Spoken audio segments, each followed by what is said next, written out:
Hey everyone, and welcome to another video. My name is Elric, and this is the third video in the Microsoft Certification Exam 70761 Refresher / Preparation video series. Humongous name. In this video, we're going to talk about case sensitivity, wildcards like CHARINDEX, PATINDEX, and in exists, not in not exists, definitely some execution plans to actually show, that whole what's better, in or not in, or in exists, blah blah blah. And then I will go over some really rare items like any, all, and some. And finally, I'm going to sum this video up with a common business problem that I see all over Reddit and all over any job that I've had in SQL. Someone always asks me about, this is a business requirement. It's a pretty simple thing. First login date for an individual on a transaction table, or first record for, it's a min-max problem, and we're going to solve it in 3 different ways and figure out which way is the best way, because the execution plan will tell us, and it's going to be crazy. So, yep, I'm going to go ahead, before I actually begin, a few things. One, and I don't have it open. So for the Create Scripts 03, I did add a third table with 12 records in it, so make sure you download this and run it. It has finally changed. You could also find this download in the description, both of these. Please like, comment, or subscribe, especially comment if I've missed something in here. I will add your comment to the description, so once again in the description you should see additional comments or additional information, and anything that added to this video will be there. And finally, there will be minute markers in the description, so although I don't recommend skipping ahead, you can go through this video what you can, and then I'll try to get minute markers close to where I start these subjects, so you can just come back and refresh one specific thing and not try and seek through it. So trying to create the trying to create a series that I actually get used for this specific purpose. Try and make it as utilitarian. I don't know the words. I'm not good with words, but I'm just gonna go ahead and get started. So first, I want to go over exclusive versus inclusive operations. We all know the simple less than, greater than, or equal. Once we see that equal, we know it's inclusive. It includes that value. So less than 4, I should just write it so you can see it. We know less than 4 won't include the actual number 4. We know less than or equal to 4 will include that number 4.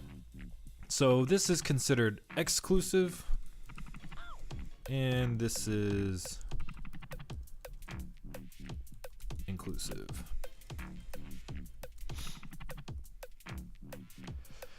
So between since we do understand and know the basic comparators, we'll use, what are you doing to me?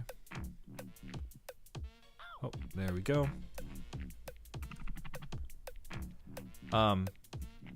We'll use between, because between is an inclusive comparator. It will include both of the numbers that you specify in your AND. So between the min and the max. If we flip these around, we won't get any data because it's trying to go up. It's not going to reorganize this data. So just think of it, low to high. You're trying to draw a line from left to right. This is the minimum, this is the maximum, or the floor and the ceiling, however you want to conceptualize it. Between on dates, same kind of thing. It will include both of those dates. And if you notice in our data set that we have noon specified here, so January 3rd at noon, if I change this to DTM date time and run it again, that noon will disappear, because if you do not specify time, it does, as you can see here, and I can Actually, I'll just write it in. 1,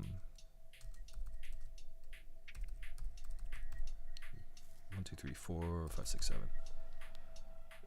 If you do not specify a time in your string or variable date, it defaults to midnight of that day. So it will include midnight of that day, but nothing beyond that. So when we're comparing a date time to a static or a non-timed date, just a date essentially, we will not get that extra information back. So although it is inclusive, it does create its own default. You can use between on strings, and you think about it as basically it's the code page. So 0 is before the letter A. If we did A to Z, you know, that's the same thing.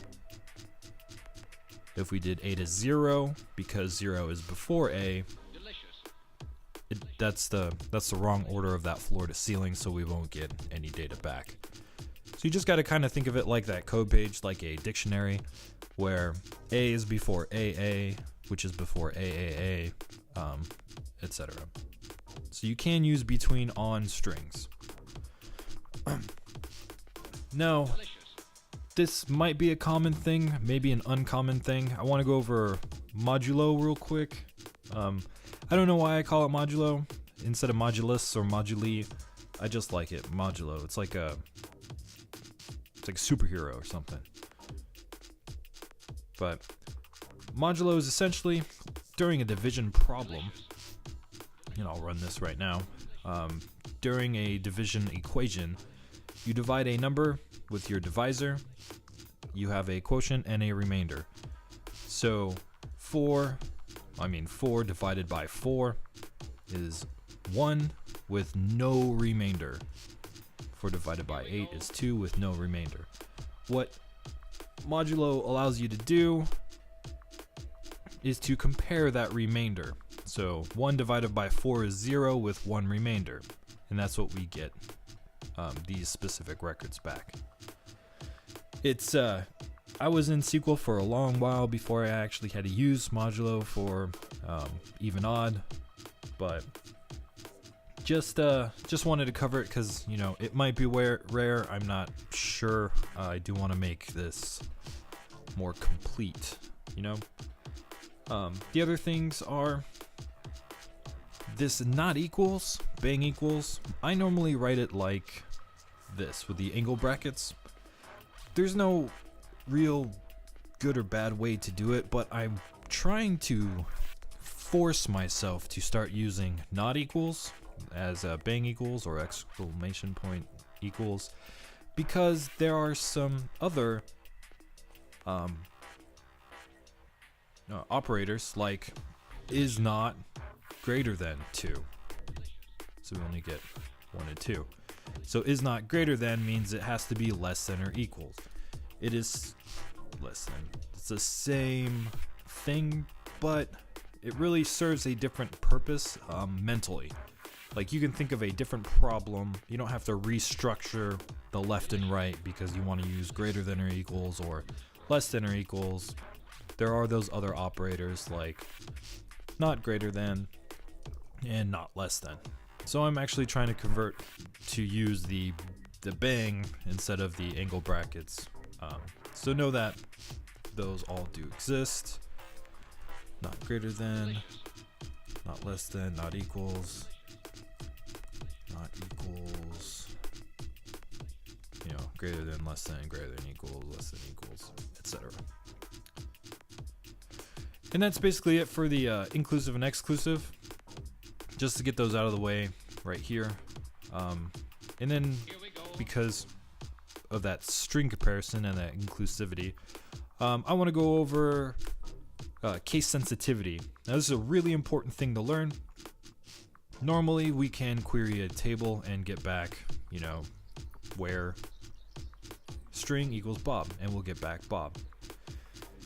Now if I type in lowercase b for Bob, I will still get back that uppercase thing. And this is something that you need to, I'm gonna stop right there. Collate. Collate is how you enforce a specific, case or accent sensitivity. And there are so many options, so many code pages for collation. So I think the easiest one to remember is that SQL has its own section, and there are still a lot of them, but not so many. So the most common is Latin 1 General. And from here, CP means code page. Maybe you just remember code page 1. I don't think they're going to be that, this is a lot to remember. This is like, hey, I want you to remember all of the styles that you can send to the convert function, and that's just unacceptable. So if you know a code page, or if you know a collate page, at least one, in case you are asked to either do it in the written part or answer a question based on case sensitivity, as long as you learn one, it'll be fine. And Latin 1 General is probably the most common one. So we have 3 options here, and the easiest way to remember it for me is CSI isn't real. That TV show, CSI isn't real. We don't have case sensitive, accent insensitive, CSI. So that's the easiest way for me to remember something like that. We do have II, IS, and SS. So what these mean, and I have them, if I just scroll up a little bit, I have them listed right here. We're going to say we want Bob to be case sensitive, and because CSI isn't real, it needs to be accent sensitive also. So when we query it, we won't get any data back because Bob is lowercase, but we can capitalize Bob to get that data back. That also goes with accents. There's an umlaut above this O. If I say case insensitive, accent sensitive, I will not get back Bob, but I can say case insensitive, accent insensitive, and I will get back Bob even though I'm passing an umlaut. So collate, definitely something to learn. I'll be using collate again later on, especially next to CHARINDEX, PATINDEX, so you can see more of what's going on. Yep, just remember CSI isn't real. Don't dislike me, bro. It's just an easy way to remember it. So after collate, some other comparators like above, like CHARINDEX and PATINDEX, and they're not really interchangeable per se, but they do have some same uses. So I'm going to go over these really quickly. Like is, get rid of that.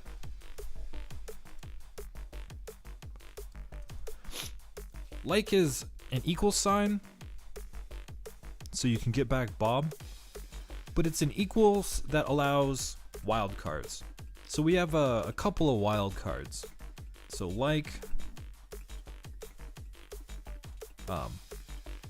Bob, this underscore is one wildcard, or one character wildcard, where you can give me anything back. And to show you, I can go ERRIK underscore ERRIK to get Derek and Herrick, which is why these names are so weird, because I kind of figured I'd be doing something like this later on. Like also supports the the multi-character wildcard, where I want it to begin with something E and it can end with whatever. It could just be, BE, like Bees and Bravo E, or it can be believe or Derek, Herrick, etc. So like does support both single and multi wildcards. And I actually haven't done this in like because I don't use it. Let's see if this works. Yes, sweet. So like uses, this is another special set of wildcards. You can think of it more like regex. I am defining a range. I am saying anything between A and H. followed by an E and anything after that. So that's how I get this. If I said A and D, I'll probably only get Derek. Yep. And then you could do the opposite where it's not. I want a first character not between, or that's not between A and D. And we can stack these up. And I want it to be between A and H and Q and S and then whatever. So we can really stack these up to create some interesting patterns. Similar to but not really, CHARINDEX. I'll run this with CHARINDEX. CHARINDEX returns, you can see right here, the position where it found the supplied pattern. So you're saying, look for ERR, what are you looking for, where are you looking for it? So just like that news thing they taught us in school, who, what, where, when, why, who, what are you looking for, where are you looking for it? That's the easy way for me to remember that order. So when it does find the match for the pattern, which begins ERR, oh, this is just R, let me update this. E is in the second character position, so that's what CHARINDEX will return. And that's why there's a greater than 0 at the end of this. You're saying you must exist. I don't care where, you must exist.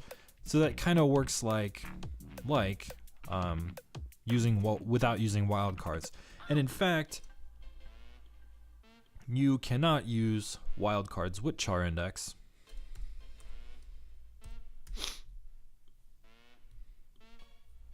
At all. It's actually looking for square A minus H. You know, it's looking for that whole thing. So similar to in that it will find a pattern, but CHARINDEX does not allow the use of wildcards. Now the combination of and CHARINDEX, and I'll just get rid of this.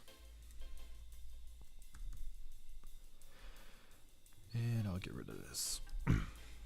Is PATINDEX. So same thing, what are you looking for and where are you looking for it? But PATINDEX requires that you use those wildcards. So I am looking for something between A and J, ER, and whatever after it. And we can get the data back. And it also does allow you to collate. So I can say collate, SQL, Latin 1 general. I'll just select it. I'll say case sensitive and accent sensitive. I'll go over to this example and copy the O. And we'll just do %O%. And say, give me everything back with that item. Now I could say case insensitive, accent insensitive, and look for O, and still get back Bob. So the collation does work on these items too. So it's not just the simple equals a string that you're going to collate. You can collate in many different areas.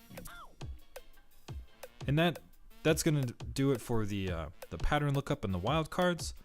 Now we're going to go into some subqueries like in and exists, any, all, and some, and all that good stuff.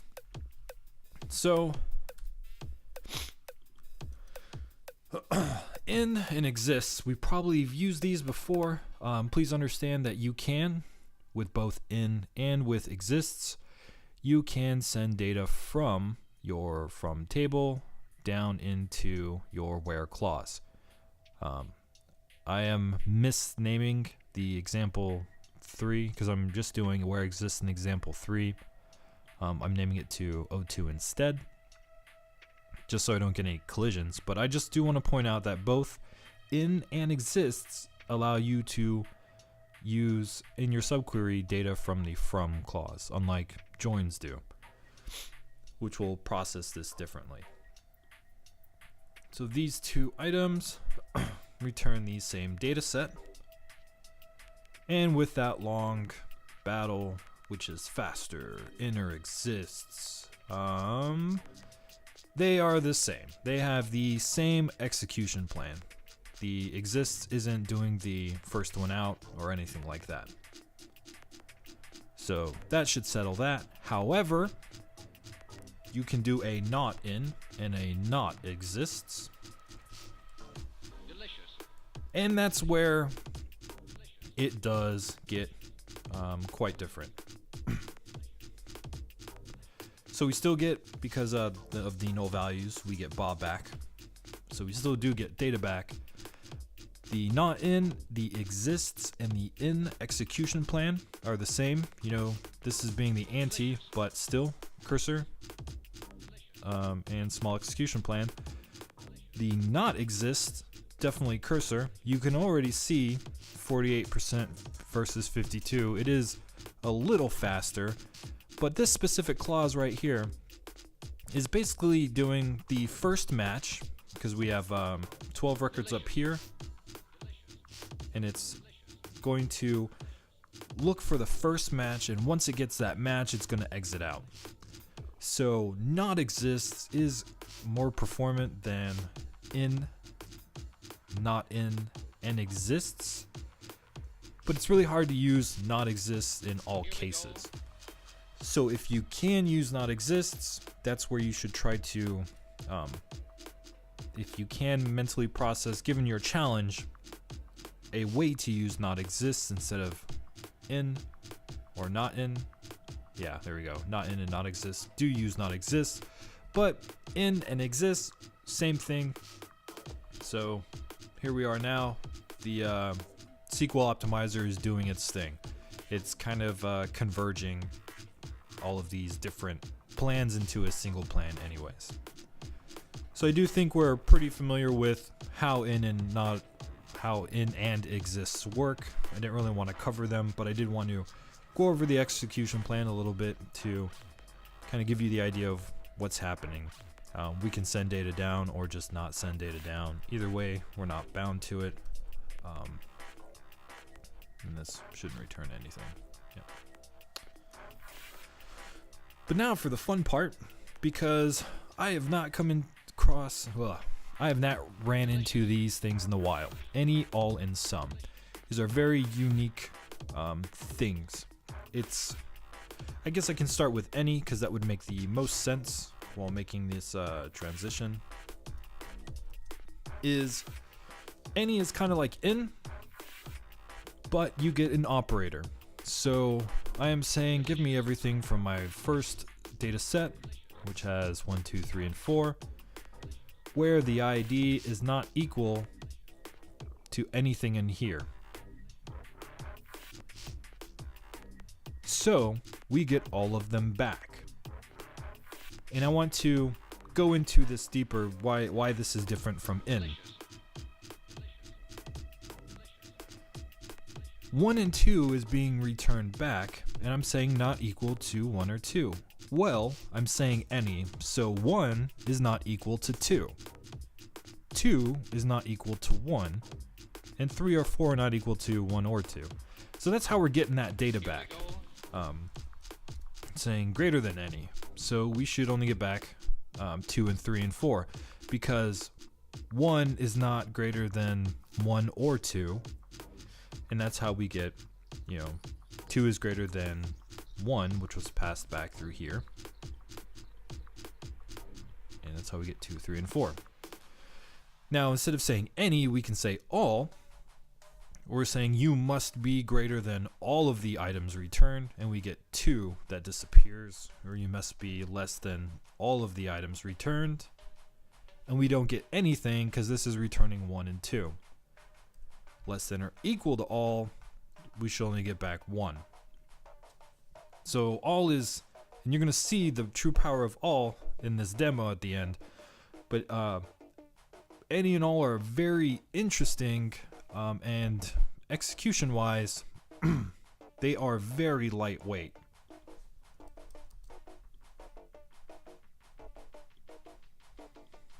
Very lightweight. It's not I mean, you're running into the same kind of semi-joins and anti-pattern or anti-joins as you would. Sum is a very cool way to think about something. So if I take this internal query, and I have 1, 2, and 3. So I'll just make a note so I don't have to run this. 1, 2, and 3 is being returned from this subquery. When I say give me things where the ID is greater than sum, because this is greater than, it automatically takes the floor or the min of this internal query and executes it. So everything that's greater than sum. So because 1's returned, 1 is not greater than 1, and everything else is greater than 1. And if we flip this around, everything that's less than sum, we actually get back that 3. It says give me the ceiling or the max of that internal query. So give me everything that's less than 3. So we just get 1 and 2. So just like any and all, we can give it a varying number of operands or operators. It's not equal to sum. So we get all of them back because each one of these is not equal to at least one of these. And all it takes is that one true to fire. So it's a really really interesting purpose, especially when dealing with max.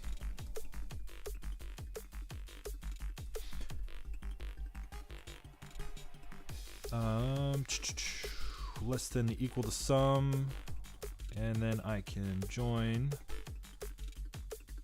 Let's call this 3. Let's call this 3. Actually, let me undo this. This should give a pretty good example. So if I switch all of this data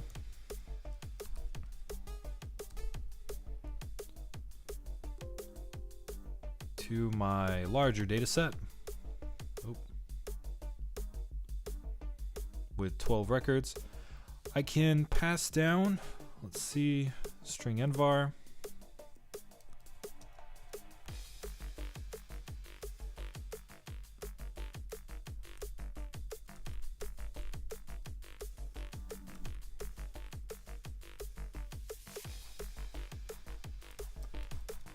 I'm sorry if I didn't mention.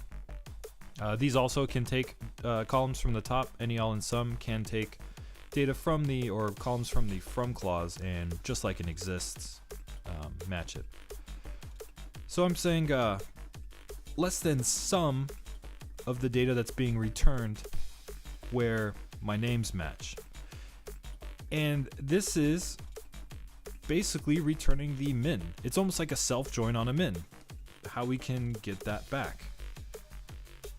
It's a very interesting way to answer one of these problems, and that's what I'm going to go over right now. Different ways, because actually I can. I wanted to write it this way, but I could have just done it this way.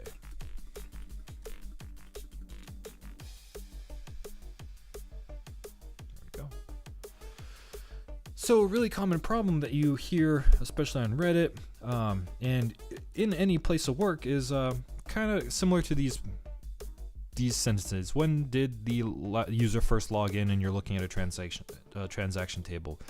Lowest purchase from whatever. It's always the min and then the self join, or the max and the self join. So what I did is I created, and now I have to, since I changed this query, I got to make sure that I'm getting everything I want back, and I'm not. So never mind. There we go.